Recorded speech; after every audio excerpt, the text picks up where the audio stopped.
교수님, 예순이신데 이렇게 뜨거우실 줄은 몰랐습니다.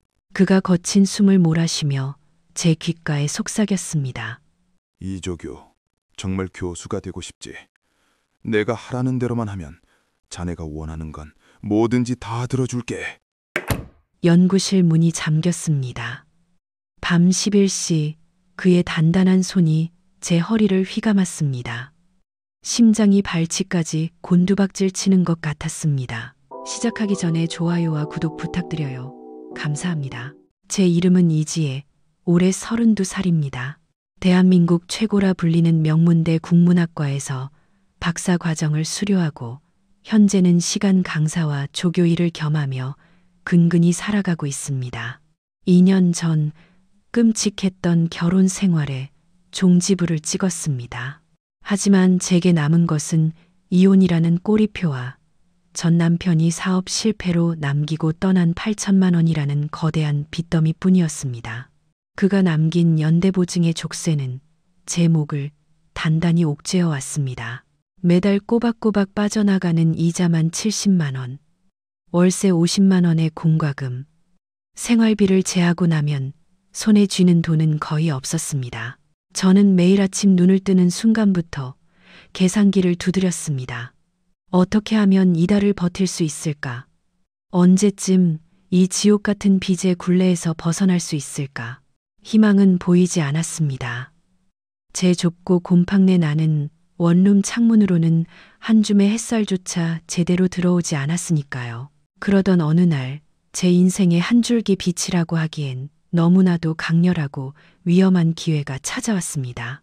학계에 살아있는 전설, 박성철 교수님께서 개인 연구 보조를 구한다는 소식이었습니다. 박 교수님은 60의 나이에도 불구하고 여전히 학문에 대한 뜨거운 열정을 불태우는 모든 국문학도의 존경을 한 몸에 받는 분이셨습니다. 10여 년 전 사모님과 사별하시고 외부와는 거의 교류 없이 고즈넉한 한옥에서 연구에만 몰두하며 지내신다고 알려져 있었습니다. 그의 학문적 성취만큼이나 그의 사생활은 철저히 베일에 쌓여 있었죠. 처음 제안받은 월급은 150만 원. 솔직히 턱없이 부족한 금액이었습니다. 하지만 저에게는 선택의 여지가 없었습니다. 박성철 교수님의 연구 보조라는 경력은 박사 논문을 마치고 어떻게든 교단에 서야만 하는 제게는 놓칠 수 없는 동아줄이었습니다. 저는 지푸라기라도 잡는 심정으로 그의 제안을 받아들였습니다. 이 길이 저를 어디로 이끌지 그때는 상상조차 하지 못했습니다. 교수님의 서재에 처음 들어선 날을 아직도 잊을 수 없습니다. 제 숨막히는 원룸과는 차원이 다른 세상이었습니다. 높은 천장까지 닿아 있는 거대한 책장에는 세월의 흔적이 묻어나는 고서들이 빼곡히 꽂혀 있었고 묵직한 나무 책상과 은은한 먹향기는 공간 전체에 지적인 위엄을 더했습니다. 통유리창 너머로는 정갈하게 가꿔진 한옥의 정원이 한 폭의 그림처럼 펼쳐져 있었습니다. 그곳은 단순한 서재가 아니라 한 학자의 평생이 담긴 성역과도 같았습니다. 처음 몇 주 동안 우리의 관계는 철저히 공적이었습니다. 저는 교수님의 방대한 자료를 분류하고 논문에 필요한 참고 문헌을 찾아 밤새워 번역하는 일을 했습니다. 교수님은 까다롭고 엄격했지만 제 학문적 역량을 정확히 꿰뚫어 보시고는 이따금씩 칭찬을 아끼지 않으셨습니다. 이조교는 참 재능이 있어. 조금만 더 다듬으면 큰 학자가 될 거야. 그의 칭찬 한마디에 며칠 밤을 새운 피로가 눈 녹듯 사라지곤 했습니다. 그는 단순한 고용주를 넘어 잊고 있던 제 꿈에 다시 불을 지펴주는 스승이었습니다. 하지만 시간이 흐르면서 서재의 공기는 미묘하게 변하기 시작했습니다. 해가 지고 어둠이 내려앉으면 딱딱했던 학문적 공간은 점차 사적인 색채를 띄어갔습니다. 교수님은 연구 이야기 끝에 자신의 살아온 이야기를 조금씩 털어놓기 시작했습니다. 젊은 시절의 학문적 고뇌, 먼저 세상을 떠난 아내에 대한 사무치는 그리움, 그리고 자식들이 모두 떠나버린 거대한 한옥에 홀로 남겨진 사무치는 외로움에 대해서 저는 그의 이야기에 조용히 귀를 기울였습니다. 그의 깊은 눈동자 속에서 저는 학계의 거두가 아닌 그저 외로운 한 남자의 그림자를 보았습니다. 저는 그를 위해 따뜻한 차를 내어드렸고 때로는 밤늦게까지 그의 말벗이 되어 주었습니다. 우리의 대화는 점점 더 깊어졌고 서로의 경계는 안개처럼 서서히 허물어지고 있었습니다. 그러던 어느 날 밤이었습니다. 교수님께서 제게 뜻밖의 제안을 하셨습니다. 이조교, 혹시 월급이 부족하지는 않나? 그는 제 초라한 행색과 낡은 가방을 진작부터 눈여겨보고 있었던 모양입니다. 저는 애써 괜찮은 척 웃어 보였지만 그는 이미 모든 것을 꿰뚫고 있다는 듯 나지막이 말을 이었습니다. 월급을 300만 원으로 올려주겠네. 2배로. 대신 조건이 하나 있어.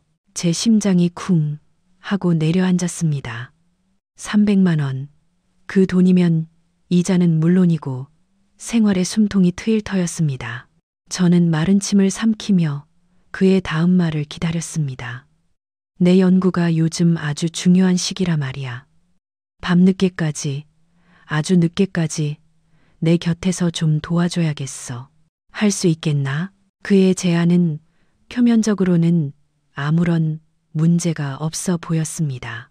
하지만 그의 눈빛, 밤늦게, 단둘이 그의 곁에서 그 단어들이 제 머릿속을 헤집어 놓았습니다. 무언가 다른 의도가 숨겨져 있다는 것을 직감했지만 절박한 현실은 제게 다른 선택지를 허락하지 않았습니다. 저는 결국 고개를 끄덕였습니다. 네, 교수님. 그렇게 하겠습니다. 그 대답이 제 인생의 경로를 완전히 바꾸어 놓을 줄은 꿈에도 몰랐습니다. 그날 이후 우리의 밤은 본격적으로 깊어졌습니다.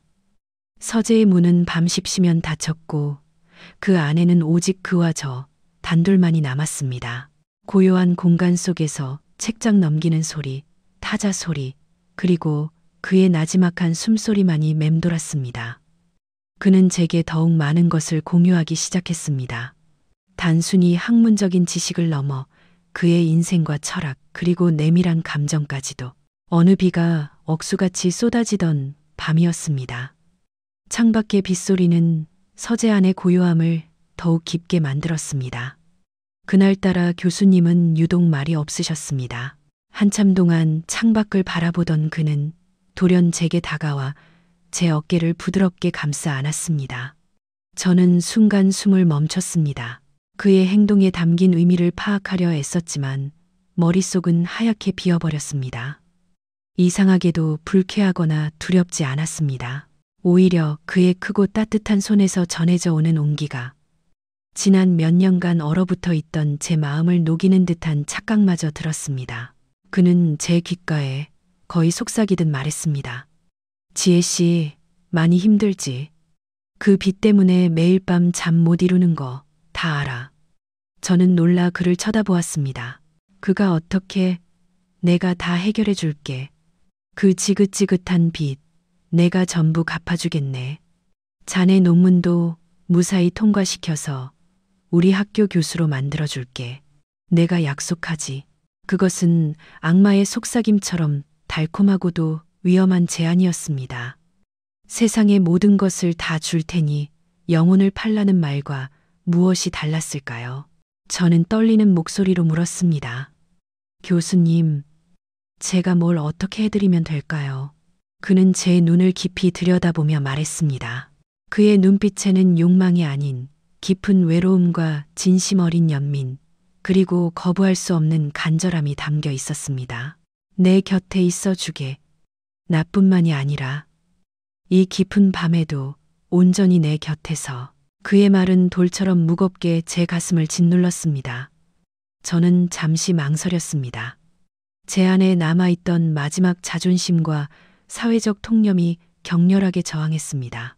하지만 이내 눈앞에 아른거리는 빛, 독촉장과 곰팡이 핀 원룸의 차가운 공기, 그리고 교수가 되고 싶다는 간절한 꿈이 그 모든 것을 압도해버렸습니다. 저는 눈을 질끈 감았습니다. 제 입에서 나온 것은 대답이 아닌 작은 흐느낌이었습니다. 그날 밤 서재의 불은 꺼지지 않았습니다. 우리는 넘지 말아야 할 선을 넘었습니다. 그것은 단순한 육체적 탐닉이 아니었습니다. 서로의 가장 깊고 어두운 외로움과 상처를 어루만지고 보듬어주는 처절한 교감이었습니다.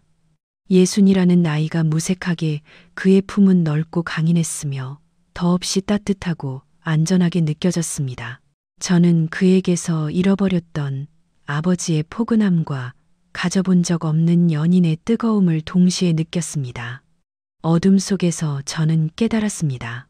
이것은 거래가 아니라 어쩌면 구원일지도 모른다고. 우리의 기묘한 동거는 그렇게 시작되었습니다. 낮에는 누구보다 존경하는 스승과 그의 충실한 조교로, 밤이 되면 서로의 빈자리를 채워주는 비밀스러운 연인으로, 교수님은 약속을 지켰습니다. 다음 날 그는 제게 8천만 원이 찍힌 통장을 건넸습니다. 저는 은행으로 달려가 지긋지긋했던 빚을 모두 청산했습니다. 대출 완납 문자를 받는 순간 제 어깨를 짓누르던 거대한 바위가 사라진 듯한 해방감에 한참을 길가에 서서 울었습니다. 빚이라는 족쇄에서 풀려나자 세상이 다르게 보였습니다. 저는 더 이상 돈에 얽매이지 않고 오롯이 제 학문에만 집중할 수 있게 되었습니다. 교수님은 제 논문 지도에 더욱 열성을 다해 주셨습니다. 그의 날카로운 지성과 따뜻한 격려 덕분에 막혀있던 제 논문은 날개를 단 듯 순조롭게 풀려나갔습니다. 그는 제 글의 장점은 극대화하고 단점은 명확히 짚어주었습니다. 우리는 밤늦도록 함께 자료를 찾고 문장 하나, 단어 하나를 두고 열띤 토론을 벌였습니다. 그 과정에서 저는 학자로서 한 단계 더 성장하는 것을 느꼈습니다. 그리고 제 마음에도 변화가 찾아왔습니다. 처음에는 빚을 갚고 미래를 보장받기 위한 어쩔 수 없는 선택, 일종의 거래라고 생각했던 이 관계에서 저는 점차 진정한 행복과 안정감을 느끼기 시작했습니다. 그의 해박한 지식과 세상을 꿰뚫는 깊은 통찰력은 언제나 저를 감탄하게 했습니다. 그는 제게 단순한 후원자를 넘어 제 안에 잠재된 가능성을 알아봐주고 제 꿈을 진심으로 지지해주는 유일한 사람이었습니다. 우리의 밤은 더 이상 단순한 육체적 위로의 시간이 아니었습니다. 우리는 함께 클래식 음악을 들었고 흑백 영화를 보며 밤새 이야기를 나눴고 달빛이 쏟아지는 정원을 맨발로 거닐기도 했습니다. 28살이라는 나이 차이는 더 이상 아무런 장애가 되지 않았습니다. 우리는 세대를 뛰어넘어 영혼으로 소통하는 완벽한 파트너가 되어가고 있었습니다. 그는 제게 낡았다는 이유로 입지 않던 제 옷 대신 단아하고 기품 있는 옷들을 사주었고 영양가 없는 음식으로 끼니를 때우는 제게 손수 따뜻한 밥상을 차려주기도 했습니다. 그의 다정한 배려와 진심 어린 관심에 제 마음은 속수무책으로 흔들렸습니다. 그를 생각하면 자꾸만 가슴이 뛰었고 그의 품에 안길 때면 세상 모든 시름을 잊고 평온을 느꼈습니다. 그의 눈가에 깊게 팬 주름과 하얗게 센 머리카락마저도 그의 지혜와 연륜을 상징하는 훈장처럼 느껴지며 사랑스럽게 다가왔습니다. 저는 어느 순간 깨달았습니다. 제 마음속에서 감사와 의존이라는 감정은 이미 사라지고 그 자리에 사랑이라는 이름의 감정이 깊게 뿌리내렸다는 것을. 저는 돈이나 지위 혹은 미래에 대한 보장 때문이 아니라 박성철이라는 한 남자, 그 자체를 사랑하게 된 것입니다. 그의 외로움을 보듬어주고 싶었고 그의 남은 인생의 따뜻한 온기가 되어주고 싶었습니다. 이것은 분명 사랑이었습니다. 금기된, 위험한, 하지만 너무나도 절실한 사랑. 하지만 세상에 영원한 비밀은 없는 법입니다.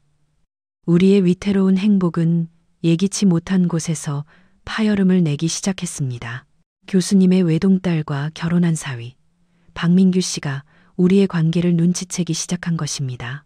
민규 씨는 명문대 출신의 유능한 변호사였고 장인의 막대한 재산과 사회적 명망을 자신의 성공의 발판으로 삼으려는 야심가였습니다. 그는 처음부터 저를 탐탁지 않게 여겼습니다. 장인 곁을 맴도는 젊고 가난한 조교. 그의 눈에 저는 전형적인 꽃뱀으로 보였을 겁니다.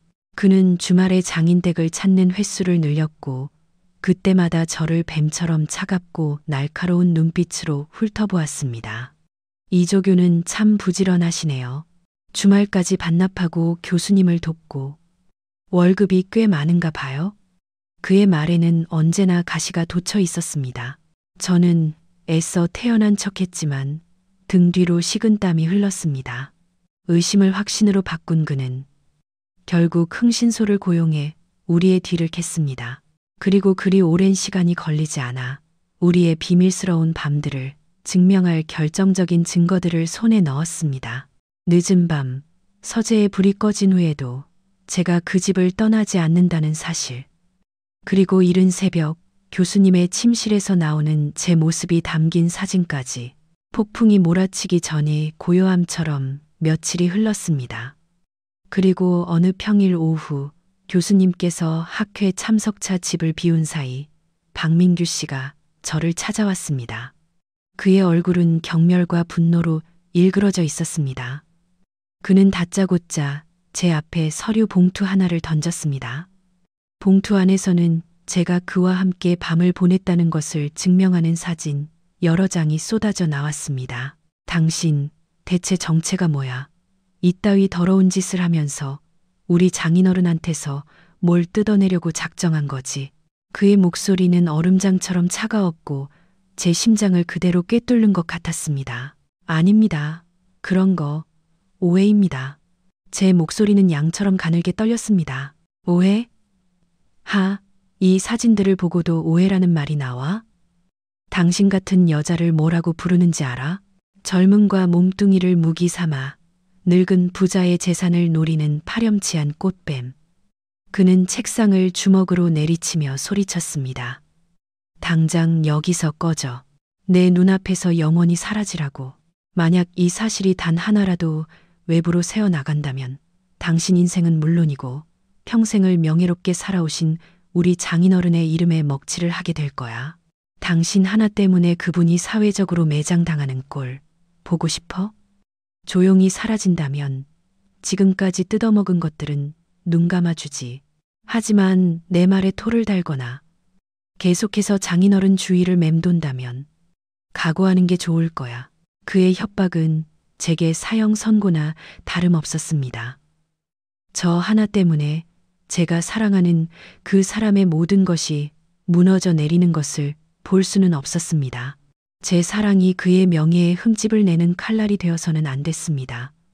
눈물이 턱끝까지 차올랐지만 저는 입술을 깨물며 참아냈습니다. 저를 위해, 아니, 그를 위해 저는 떠나야만 했습니다. 그가 떠난 뒤 저는 짐을 쌌습니다. 교수님께서 사주신 옷들, 그가 선물해준 책들, 우리의 추억이 묻은 모든 것을 그대로 남겨두고 제가 처음 이곳에 올 때 입고 왔던 낡은 옷까지만 챙겼습니다. 책상 위에 그동안 감사했습니다. 개인적인 사정으로 그만두겠습니다. 라는 짧은 메모만 남긴 채 저는 도망치듯 그 집을 빠져나왔습니다. 마지막으로 돌아본 한옥의 고즈넉한 풍경이 그날따라 유독 시리고 아프게 느껴졌습니다. 여러분은 지금 이 이야기를 들으면서 어떤 생각을 하고 계신가요? 돈 때문에 시작된 관계에서 피어난 제 사랑이 과연 진짜 사랑이라고 할 수 있을까요? 사랑하는 사람을 지키기 위해 모든 것을 버리고 떠나온 제 선택이 과연 옳았다고 생각하시나요? 여러분의 생각이 정말 궁금합니다. 지금 댓글로 여러분의 솔직한 마음을 들려주세요. 저는 다시 곰팡내 나는 차가운 원룸으로 돌아왔습니다.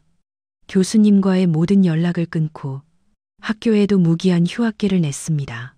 며칠 동안 저는 방 안에 틀어박혀 죽은 듯이 울기만 했습니다. 모든 것이 한여름밤의 꿈처럼 느껴졌습니다. 너무나도 달콤했지만 잔인할 정도로 짧았던 꿈. 빛은 사라졌지만 제 마음에는 그보다 더 큰 구멍이 뚫려버렸습니다. 그에 대한 사무치는 그리움과 제 자신에 대한 깊은 원망으로 하루하루를 페인처럼 버텨냈습니다. 그렇게 한 달이라는 시간이 지옥처럼 흘러갔습니다. 저는 거의 먹지도 자지도 못해 몰라보게 수척해졌습니다. 그러던 어느 날 밤 낯선 번호로 전화 한 통이 걸려왔습니다. 받지 않으려 했지만 무언가에 이끌린 듯 통화 버튼을 눌렀습니다. 수화기 너머로 꿈에서도 그리던 목소리가 들려왔습니다. 지혜 씨, 맞지? 이조교 교수님이었습니다. 그의 목소리는 무척이나 지쳐 있었고 애타는 간절함이 묻어 있었습니다. 그 목소리를 듣는 순간 애써 억눌러왔던 모든 감정이 한꺼번에 폭발하고 말았습니다. 저는 아무 말도 하지 못하고 어린아이처럼 서럽게 흐느껴 울기만 했습니다. 어디 있는 거야? 왜 아무 말도 없이 사라진 건가? 내가 얼마나 자네를 찾았는지 알아? 교수님은 제가 남긴 짧은 메모와 갑작스러운 잠적에 무언가 잘못되었음을 직감했다고 했습니다. 그리고 결국 사위인 박민규를 추궁하여 모든 사실을 알아냈다고 했습니다. 그는 수소문 끝에 제가 머물고 있는 이 초라한 여관을 찾아냈습니다. 잠시 후 녹슨 여관 문이 열리고 한 달 만에 마주한 그의 모습은 제 마음을 더욱 아프게 했습니다. 그 역시 저처럼 몹시 상하고 수척해져 있었습니다. 그는 초췌해진 제 모습을 보더니 아무 말 없이 다가와 저를 와락 껴안았습니다. 그의 품은 여전히 세상에서 가장 따뜻하고 안전한 피난처였습니다. 미안하네. 정말 미안해.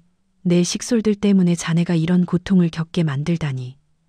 내가 다 잘못했어. 그의 목소리는 심하게 잠겨 있었습니다. 그는 제 어깨를 감싼 채 예상치 못한 이야기를 꺼냈습니다.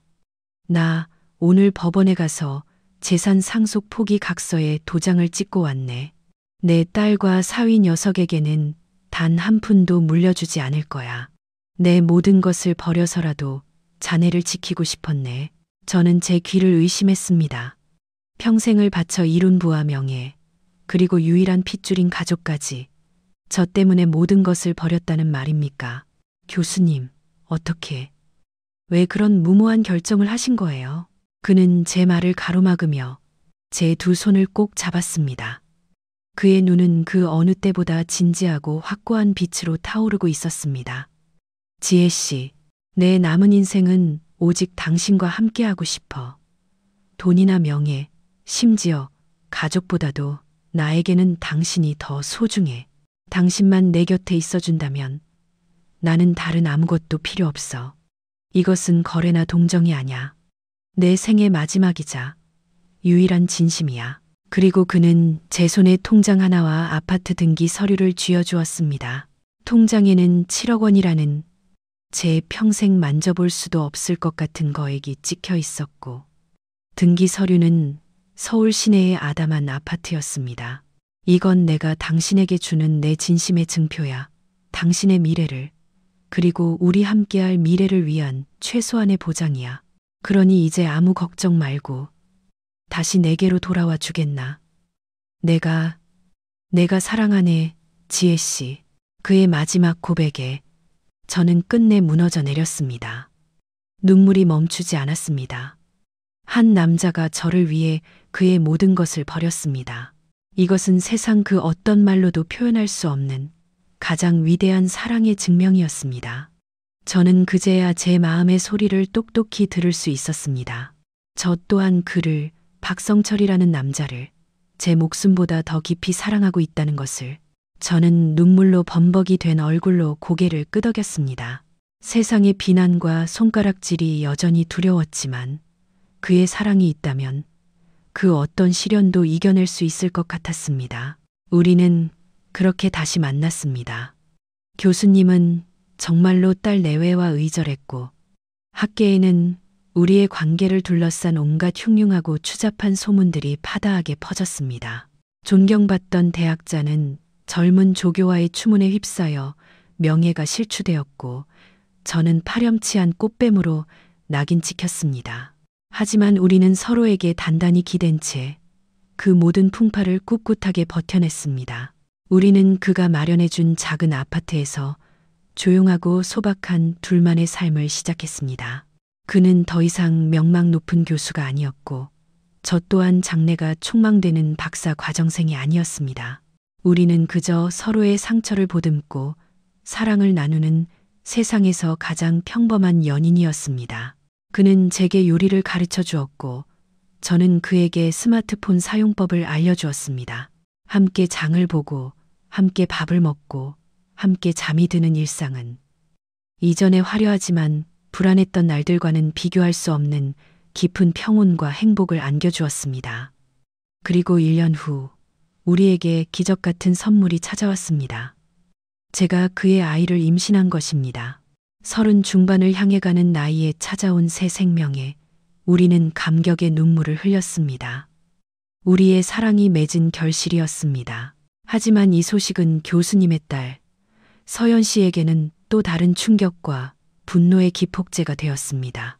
그녀는 수소문 끝에 우리가 사는 아파트로 찾아와 제 뺨을 세차게 때리며 악을 썼습니다. 우리 아빠를 홀려서 재산을 가로챈 것도 모자라 이제는 그 늙은 몸으로 아이까지 가졌다고? 당신 정말 구역질 나는 여자야. 이 아이 절대로 우리 집안 핏줄로 인정 못해. 오늘부로 당신들은 나에게 없는 사람이야. 아버지도 당신도 그 뱃속의 애도. 그녀는 저주를 퍼붓고는 다시는 돌아보지 않겠다며 떠났습니다. 유일한 핏줄에게서마저 완전히 버림받은 그는 한동안 깊은 상실감에 힘들어했지만 결코 제 손을 놓지는 않았습니다. 그는 조용히 제 배를 쓰다듬으며 말했습니다. 괜찮아. 다 괜찮아. 우리에겐 서로가 있고 이제 곧 태어날 이 아이가 있잖소. 이것만으로도 나는 내 남은 인생 전부를 보상받은 기분이야. 고맙소. 내게 와주어서. 그의 말에 저는 세상 모든 것을 이겨낼 용기를 얻었습니다. 우리는 세상의 모든 편견과 비난에 맞서 우리만의 소중한 가정을 굳건히 지켜나가기로 다시 한번 맹세했습니다. 10달 후 저는 그의 눈을 꼭 빼닮은 건강한 아들을 낳았습니다. 아이의 우렁찬 울음소리는 우리의 작은 집에 새로운 희망과 온기를 불어넣었고 길고 힘들었던 시간들을 견뎌낸 우리 부부에게 그 무엇과도 바꿀 수 없는 큰 위로와 행복을 안겨주었습니다.